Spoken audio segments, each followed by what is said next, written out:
Friends అందరూ బీటెక్లో join అవుతున్నారు అని అసలు బీటెక్ అంటే ఏంటో తెలియకుండా నువ్వు కూడా జాయిన్ అయ్యావా? ఫ్రెండ్స్ అందరూ ఒక కాలేజ్లో జాయిన్ అయ్యారు అని కాలేజ్ గురించి రీసెర్చ్ చేయకుండా వాళ్ళు అక్కడే ఉన్నారు కాబట్టి నేను కూడా అక్కడే అని డెసిషన్ తీసుకున్నావా? ఒక్కసారి ఆలోచించావా అది నీ డెసిషనా లేదా ప్రెషర్ డెసిషనా? మనం చాలాసార్లు కంపేర్ చేస్తూ ఉంటాం. వాడు సాఫ్ట్వేర్లో సెటిల్ అయ్యాడు, వీడు అబ్రాడ్ వెళ్ళాడు, నాకు కూడా అలా ఉండాలి. బట్ క్వశ్చన్ ఏంటంటే అది నిజంగా నీ డ్రీమా లేదా సొసైటీ డ్రీమా? రియల్ ప్రాబ్లం ఏంటంటే మన ఫ్యూచర్ని మనకన్నా ఎక్కువ మన ఫ్రెండ్స్, రిలేటివ్స్, పేరెంట్స్ డిసైడ్ చేస్తున్నారు. ఎస్, వాళ్ళు మన కోసమే మంచి అనుకుంటున్నారు.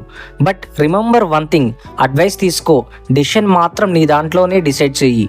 బికాస్ నువ్వు రాంగ్ కోర్స్ సెలెక్ట్ చేసుకుంటే నువ్వు స్ట్రగుల్ అవుతావు, నువ్వు ఇంట్రెస్ట్ లేకుండా జాబ్ చేస్తే నువ్వు ఫ్రస్ట్రేట్ అవుతావు.